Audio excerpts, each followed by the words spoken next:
calculation of output resistance RO.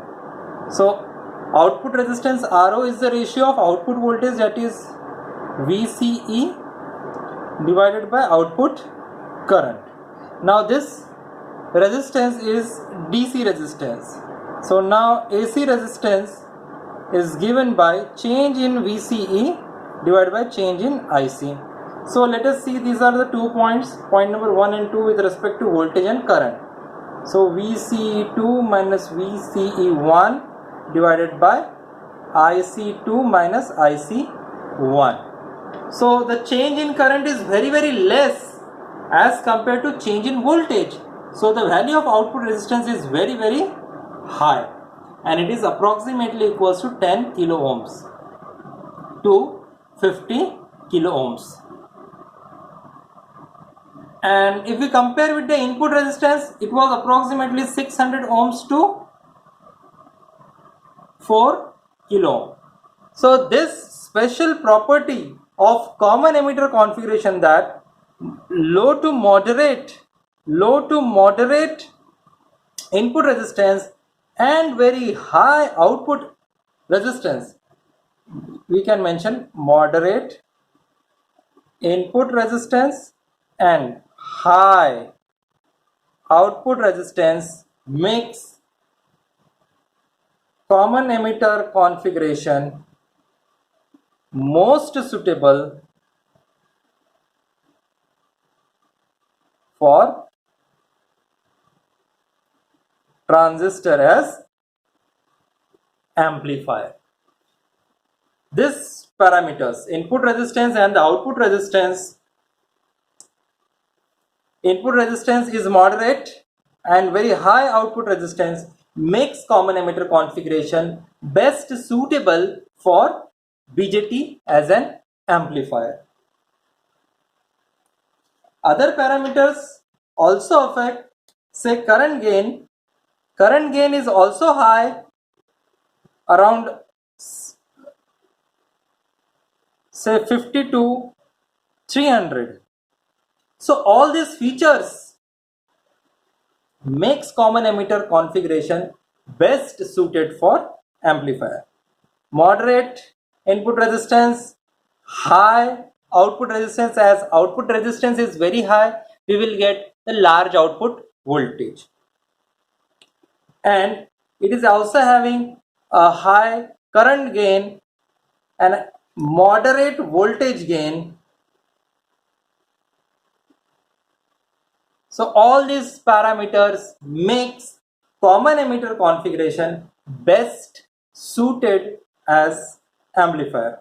So to act transistor as an amplifier, again I will repeat,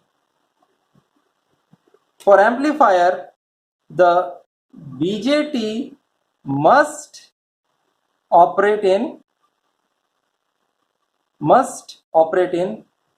active region, and in active region the BJT acts as an amplifier.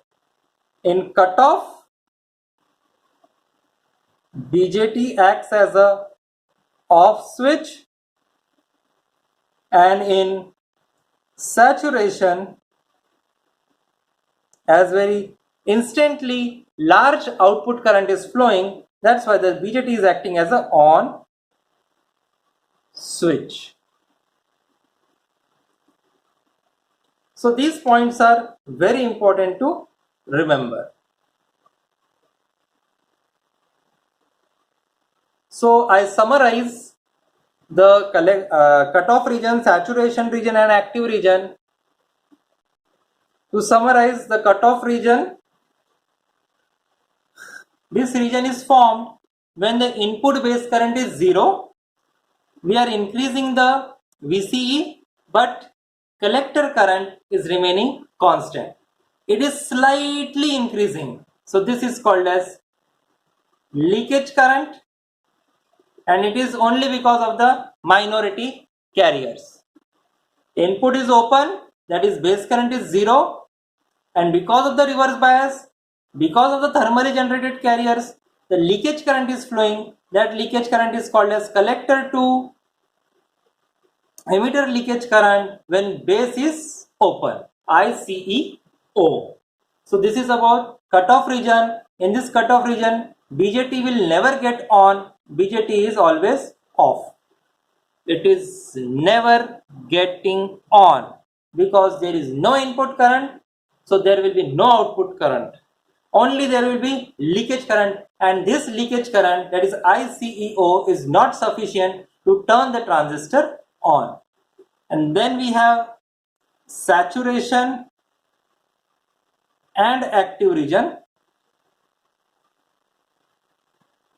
So if you plot the characteristics like this,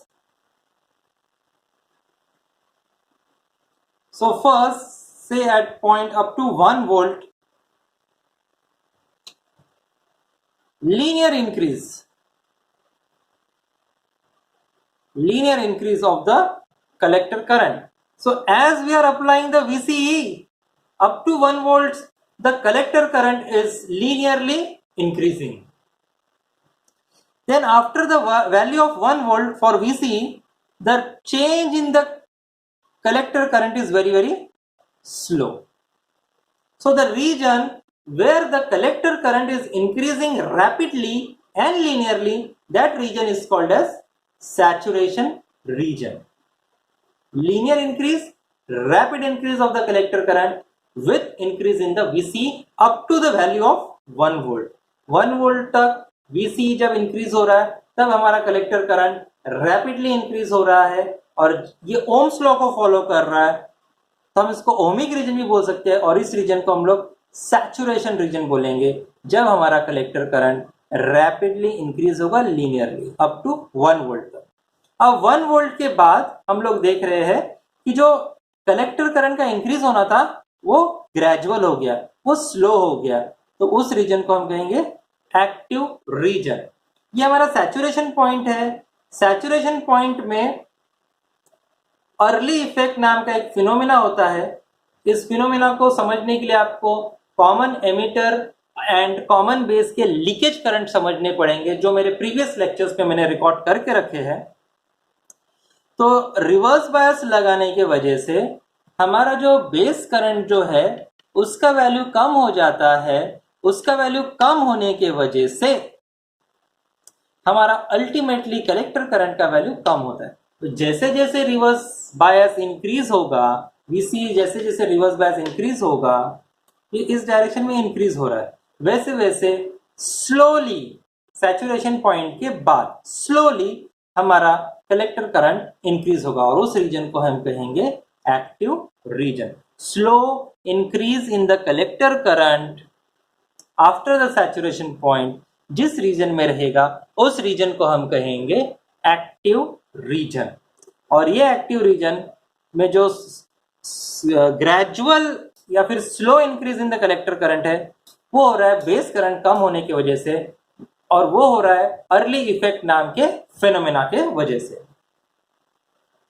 output resistance बहुत ज्यादा है, around 10 kilo ohm से 50 kilo ohms, और input resistance हमारा है around 600 से 4000 ohms. So ये moderate input resistance और very high output resistance common emitter configuration को बेस्ट एम्पलीफायर के लिए सूट करता है। So common emitter configuration is always used as a amplifier. This is all about the common emitter configuration characteristics of BJT।